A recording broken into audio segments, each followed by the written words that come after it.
दोस्तों, बात है 14 अप्रैल 1912 की, जब टाइटैनिक अपने पहले ही सफ़र के दौरान डूब गई। इस जहाज़ को अनसिंकेबल जहाज़ कहा जाता था, यानी कभी न डूबने वाला जहाज़। लेकिन किस्मत में तो कुछ और ही लिखा था। आपको बता दें कि टाइटैनिक को RMS मतलब रॉयल मेल शिप नाम से भी जाना जाता था, और ब्रिटेन की व्हाइट स्टार लाइन कंपनी ने आयरलैंड के बेलफास्ट में हॉलैंड और वोल्फ शिपयार्ड में टाइटैनिक जहाज़ का निर्माण शुरू किया था।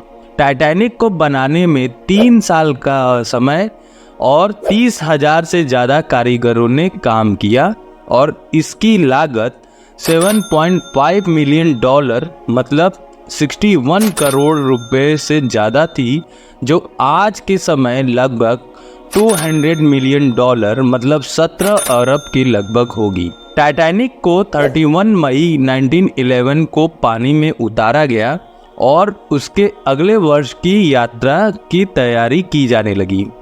टाइटैनिक की कुल लंबाई 269.1 मीटर, चौड़ाई 28 मीटर, ऊंचाई 53 मीटर और भार 46,328 टन और पानी के स्तर से डेक तक की ऊंचाई 18 मीटर थी, जो लगभग 17 मंजिला ऊंची इमारत के बराबर थी। टाइटैनिक को चलाने के लिए हर दिन लगभग 800 टन कोयले की खपत होती थी, जो जहाज को 43 किलोमीटर पर आवर की गति प्रदान करती थी। आप टाइटैनिक पर 62 फीट की ऊंचाई वाले 4 फनल देखे होंगे, जिसको हम लोग चिमनी भी कहते हैं, लेकिन उस 4 फनल में से केवल 3 फनल ही काम करते थे। अब आप ये सोच रहे होंगे कि चौथी फनल सिर्फ ऐसे ही लगाया गया था क्या? तो जी नहीं, चौथी फनल वेंटिलेशन और जहाज़ को बेहतर रूप देने के लिए लगाई गई थी। टाइटैनिक उस समय इतनी विशाल थी कि इसमें 3 फुटबॉल मैदानों के बराबर जगह थी, और जहाज़ में जो कुल चालक दल के साथ यात्रियों की संख्या 3,549 यानी 3,549 थी, और इसमें हॉर्न इतना तेज था कि इसे 11 मील दूर से भी सुना जा सकता था। इस जहाज में यात्रियों और क्रू मेंबर्स के लिए खाने पीने के लिए 86,000 पाउंड मीट, 40,000 से ज़्यादा अंडे, 40 टन आलू, 3,500 पाउंड से ज़्यादा प्याज, 36,000 सेब और 1,000 ब्रेड के पैकेट और भी कई चीज़ें मौजूद थीं। टाइटैनिक शिप में फर्स्ट क्लास, सेकंड क्लास और थर्ड क्लास की भी सुविधा थी। जो यात्री जिस क्लास का टिकट लेता उसे उस तरह की सुविधा दी जाती, और किराया भी उसी हिसाब से लगता। जैसे अगर आप टाइटैनिक शिप में फर्स्ट क्लास का टिकट लेते तो उसके लिए आपको उस समय $4,350 चुकाने पड़ते, जो आज के हिसाब से 3,56,000 से ज़्यादा होता है। वहीं सेकंड क्लास के लिए आपको $1,750 का टिकट खरीदना पड़ता, जो आज के हिसाब से तकरीबन 1.5 लाख रुपये के करीब होता। जबकि थर्ड क्लास के टिकट के लिए आपको $30 के आसपास का किराया देना पड़ता, जो आज के समय 2,400 रुपये के आसपास होती। टाइटैनिक डूबने का पहला मुख्य कारण है लाइफ बोट की कमी। टाइटैनिक जहाज में आराम से 64 लाइफ बोट लाई जा सकती थी, लेकिन सिर्फ 20 लाइफ बोट ही लाई गई। दूसरा मुख्य कारण है अत्यधिक गति से चलना, और टाइटैनिक के मालिक जे ब्रूस स्मिथ द्वारा जहाज के कप्तान एडवर्ड स्मिथ को कहना कि जहाज को अत्यधिक गति से चलाया जाए। तीसरा मुख्य कारण है चेतावनी नहीं मानना। टाइटैनिक के दुर्घटनाग्रस्त होने से पहले आगे आइसबर्ग होने की चेतावनी दी गई थी, लेकिन जहाज के क्रू मेंबर्स ने इसे नज़रअंदाज कर दिया। चौथा मुख्य कारण है बोट को खाली छोड़ना। टकराव के बाद यात्रियों को लग रहा था कि ये जहाज डूबने वाली नहीं है, इसलिए लाइफ बोट में 65 लोगों की जगह 28 लोग ही गए। लेकिन जब जहाज झुकने लगा तो यात्रियों को समझ आया कि अब ये जहाज डूब जाएगा और भगदड़ मच गई और बाद में गिने चुने लोगों को ही इसमें बैठाकर ले जाया गया, जिस कारण कई लोगों की मौत हुई।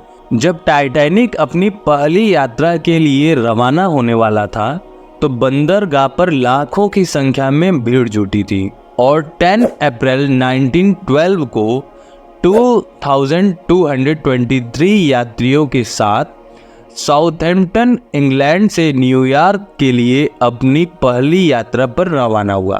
कप्तान को 14 अप्रैल 1912 को 6 बर्फ की चट्टानों की चेतावनियां मिली थीं। कप्तान को लगा कि बर्फ की चट्टान यानी आइसबर्ग आने पर जहाज मुड़ जाएगा, परंतु बदकिस्मती से जहाज बहुत बड़ा था और रडार छोटा। बर्फ की चट्टान आने पर वह अधिक गति के कारण समय पर नहीं मुड़ पाया और चट्टान से जा टकराया, जिससे जहाज के आगे की साइड हिस्से में छेद हो गए और कंपार्टमेंट में पानी भरने लगे। टाइटैनिक में कुल 16 कंपार्टमेंट्स हैं। अगर 4 कंपार्टमेंट में पानी भर जाते तो भी जहाज तैर सकता था, लेकिन 6 कंपार्टमेंट में पानी भर जाने के कारण लगभग 11:40 पर वो डूबने लगा। रात 12 बजे जहाज के कप्तान अपने क्रू को ऑर्डर देते हैं कि डिस्ट्रेस कॉल भेजो। रेडियो पर शायद कोई आसपास जहाज बचाव के लिए आ जाए। रेडियो ऑपरेटर जैक फिलिप्स लगातार सिग्नल भेजते रहते हैं और 20 मिनट बाद RMS कारपैथिया जहाज इस सिग्नल को पकड़ लेता है। लेकिन यहाँ समस्या यह थी कि ये जहाज टाइटैनिक से 107 किलोमीटर दूर था।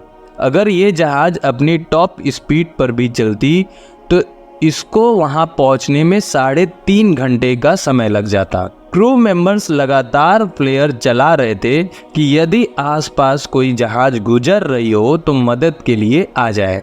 इस बीच जहाज के कप्तान ने आदेश दिया कि औरतों और बच्चों को सुरक्षित निकाला जाए, जिसमें लगभग 700 लोगों को बचाया जा सका। रात 1 बजे जहाज के अगले हिस्से में पानी इतना भर गया कि आगे का भाग पानी में डूबने लगा और पिछला हिस्सा पानी के बाहर आ गया।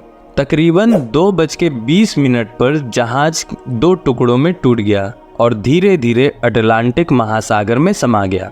जिस सागर में टाइटैनिक डूबा था उसका तापमान -2 डिग्री सेल्सियस था, जिसमें इंसान 20 मिनट से ज़्यादा जिंदा नहीं रह सकता। जो 1500 लोग सवार थे वो जहाज के साथ डूब गए और जिनको तैरना आता था वो हाइपोथर्मिया की वजह से मारे गए। कहा जाता है कि जहाज के कप्तान अंत तक अपने स्टीयरिंग व्हील पर डटे रहे और जहाज के साथ ही डूब गए। RMS कारपैथिया लगभग 3:30 पर पहुंचता है और जो लाइफ बोट्स निकल चुके थे उनको बचा लिया जाता है। जिस वक्त टाइटैनिक डूब रहा था वहां से मात्र 37 किलोमीटर दूर SS कैलिफोर्निया जहाज था।